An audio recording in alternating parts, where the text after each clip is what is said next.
Hi friends, welcome to KGR logics. ఈరోజు మనం ఈ వీడియోలో ఎస్ఎస్సి ఎంటీఎస్ అలాగే హవల్దార్ పోస్టుల గురించి కంప్లీట్ డీటెయిల్స్ అనేవి చెప్పుకోబోతున్నాం. వీడియోని లాస్ట్ వరకు చూడండి. ఇంకా మన ఛానల్ని ఎవరైనా సబ్స్క్రైబ్ చేసుకోకపోతే వెంటనే సబ్స్క్రైబ్ చేసుకోండి. ఎస్ఎస్సి ఎంటీఎస్ అండ్ హవల్దార్ పోస్టులు అనేవి సెంట్రల్ గవర్నమెంట్కి రిలేటెడ్గా ఉన్నవి. సో దీని యొక్క క్వాలిఫికేషన్ వచ్చేటప్పటికి 10th క్వాలిఫికేషన్, ఏజ్ వచ్చేటప్పటికి 18 ఇయర్స్ నుండి 27 ఇయర్స్ బిలో ఉండాలన్నమాట. మీ ఏజ్ అనేది 18 ఇయర్స్ అయిపోవాలి, అలాగే 27 ఇయర్స్ బిలో ఉండాలి. ఒకవేళ మీరు ఓబీసీ కేటగిరీలో ఉంటే మీకు 3 ఇయర్స్ అనేది ఎక్స్ట్రా ఇస్తారు ఏజ్. అలాగే ఎస్సీ ఎస్టీ కేటగిరీలో ఉంటే 5 ఇయర్స్ ఎక్స్ట్రా ఇస్తారు. మీరు ఫిజికల్ హ్యాండిక్యాప్డ్ అయితే ఒక 10 ఇయర్స్ వరకు ఎక్స్ట్రా వచ్చే అవకాశం ఉంది. సో దీని యొక్క exam apply date, last date వచ్చేసి అప్లై చేసిన లాస్ట్ డేటు 31/7/2024. అంటే ఈ మంత్ 31 లోపు మీరు అప్లై చేసుకోవాలి. కానీ మీరు 25th లోపే అప్లై చేసుకోండి. ఎందుకంటే 25th అయిపోయిన తర్వాత సర్వర్ అనేది బిజీ అని వచ్చేస్తుంది. మీకు అప్లై చేయడానికి చాలా ఇబ్బంది కలగవచ్చు. సో ముందుగానే అప్లై చేసుకుంటే బాగుంటుంది. ఎగ్జామ్ ఏ మంత్లో ఉంటుందంటే అక్టోబర్ టు నవంబర్ మంత్లో ఉండొచ్చు. అంటే మనకి ఇంకా 90 డేస్ ఉంది ఎగ్జామ్కి. వేకెన్సీస్ చూసుకున్నప్పటికీ ఎంటీఎస్ అయితే 4,887 వేసాడు, హవల్దార్ అయితే 3,439. అయితే ఈ సెలక్షన్ ఎలా ఉంటుంది అనేది చూద్దాం ఇప్పుడు. హవల్దార్కి కానీ ఎంటీఎస్కి కానీ ఎగ్జామ్ అనేది ఒకేసారి జరుగుతుంది. మనం అప్లై చేసేటప్పుడు ఈ రెండింటికి కలిపి అప్లై చేసుకోవచ్చు, నో ప్రాబ్లం. ఎగ్జామ్ ఎలా ఉంటుందంటే కంప్యూటర్ బేస్డ్ టెస్ట్ అనమాట. అది ఆన్లైన్ ఎగ్జాము. మీరు హవల్దార్కి ఎక్స్ట్రా పీఈటీ టెస్ట్ ఉంటుంది, ఫిజికల్ ఎఫిషియన్సీ టెస్ట్. దాని గురించి మనం లాస్ట్లో మాట్లాడుకుందాం. ఈ రెండింటికి కామన్గా ఉండేది సిబిటీ టెస్ట్. మీరు ఎంటీఎస్ క్వాలిఫై అవ్వాలనుకుంటే సిబిటీ టెస్ట్ ఒక్కటి క్వాలిఫై అయితే చాలు, మీరు ఎంటీఎస్ జాబ్కి ఎలిజిబుల్ అయిపోతారు. సో ఫస్ట్ సిబిటీ గురించి మాట్లాడుకుందాం, కంప్యూటర్ బేస్డ్ టెస్ట్ గురించి. దీంట్లో సెషన్ 1, సెషన్ 2 2 సెక్షన్స్ ఉంటాయి. ముందు సెషన్ 1 గురించి మాట్లాడుకుందాం. సెషన్ 1 అనేది జస్ట్ క్వాలిఫై అయితే సరిపోతుంది. మీకు ఎగ్జామ్ హాల్లో సెషన్ 1, సెషన్ 2 అనేది ఒకేసారి జరుగుతుంది, ఒకే రోజు కూడా జరుగుతుంది. సెషన్ 1 మీరు కంప్లీట్ చేసిన వెంటనే సెషన్ 2 అనేది స్టార్ట్ అవుతుంది. సో సెషన్ 1లో ఏముంటాయి? అర్థమెటిక్, రీజనింగ్ ఉంటాయి.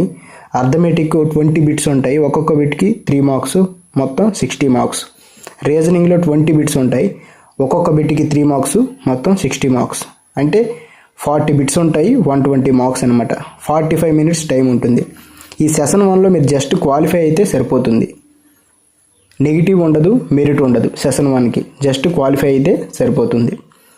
సెషన్ 1, సెషన్ 2 రెండు ఒకే రోజు జరుగుతాయి. ఫస్ట్ సెషన్ 1 అనేది ఓపెన్ అవుతుంది సిస్టంలో. Minimum qualify marks in session 1 చూద్దాం.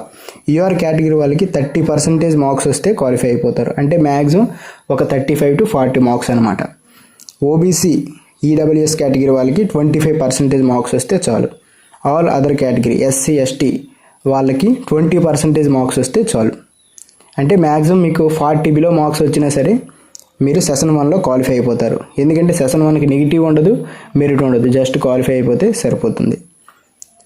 అంటే మీరు ఇక్కడ రీజనింగ్ జస్ట్ 15 బిట్స్ మీరు పెట్టగలిగితే, రీజనింగ్ 15 బిట్స్ పెట్టగలిగితే మీరు 45 మార్క్స్ వచ్చేస్తాయి. సో మీరు సెషన్ 1 గురించి అంత ఇబ్బంది పడాల్సిన అవసరం లేదు, అంతగా ప్రిపేర్ అవ్వాల్సిన అవసరం కూడా లేదు. ఎవరైనా సరే రీజనింగ్లో ఒక 15 బిట్స్ ఈజీగా పెట్టేస్తారు. 10th బేసిక్ కదా, ఈజీగానే ఇస్తాడు. సో ఈ సెషన్ 1 గురించి అంతగా ఇబ్బంది పడాల్సిన అవసరం లేదు, ప్రిపేర్ అవ్వాల్సిన అవసరం కూడా లేదు. జస్ట్ రీజనింగ్ చూసుకుంటే చాలు.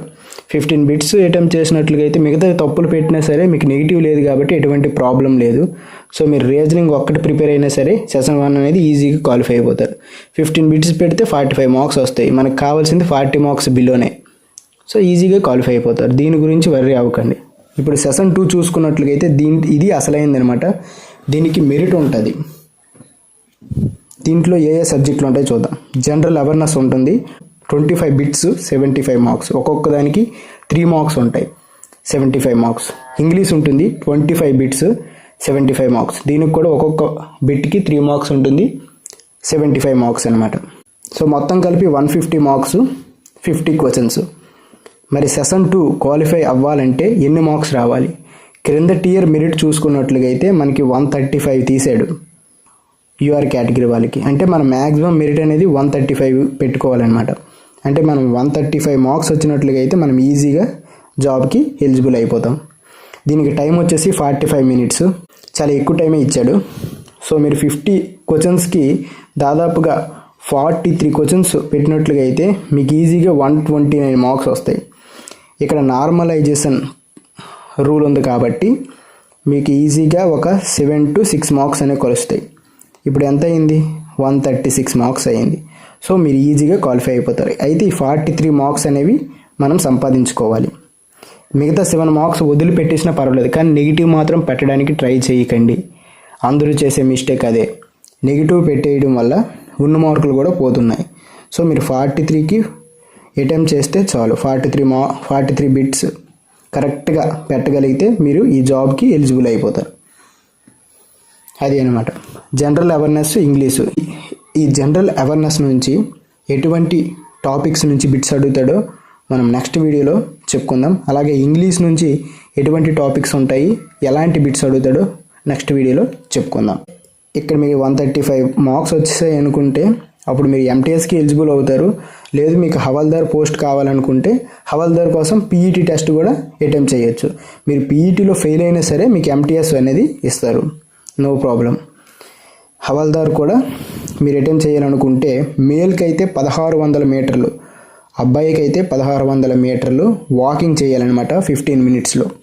అదే అమ్మాయిలకి అయితే 1 కిలోమీటరు 20 మినిట్స్లో వాకింగ్ చేయాలి. అబ్బాయిలకి అయితే హైట్ ఇచ్చాడు 157.5 సెంటీమీటర్స్ హైట్ ఉండాలి ఖచ్చితంగా హవాల్దార్ పోస్ట్కి ఎలిజిబుల్ అవ్వాలంటే. హైట్ వచ్చేసి అమ్మాయిలకి 152 సెంటీమీటర్స్. అలాగే అబ్బాయిలకి చెస్ట్ చూసుకున్నట్లయితే 81 సెంటీమీటర్స్ ఉండాలి. బ్రీత్ తీసేటప్పుడు 5 సెంటీమీటర్స్ అనేది పెరగాలి. అమ్మాయిలకి వెయిట్ అనేది 48 కేజీస్ ఉంటే ఎలిజిబుల్. ఇవి హవాల్దార్ ఫిజికల్ ఎఫిషియన్సీ టెస్ట్కి సంబంధించినవి. సో మీరు ఎంటీఎస్కి క్వాలిఫై అయ్యి హవాల్దార్ కూడా మీకు కావాలనుకుంటే ఈ ఫిజికల్ ఎఫిషియన్సీ టెస్ట్ అనేది పాస్ అవ్వాలి. సో ఈ విధంగా ఉంది హవాల్దారు ఎంటీఎస్ నోటిఫికేషన్ అనేది. మనం నెక్స్ట్ వీడియోలో జనరల్ అవేర్నెస్ నుంచి ఏ టాపిక్స్ నుంచి బిట్స్ ఇస్తున్నాడో దాన్ని డిస్కస్ చేద్దాం. అలాగే ఇంగ్లీష్ నుంచి ఏ టాపిక్ నుంచి బిట్స్ వస్తాయి అనేది డిస్కస్ చేద్దాం. 43 మార్క్స్ వస్తే చాలు మీకు జాబ్ వచ్చినట్లుగే.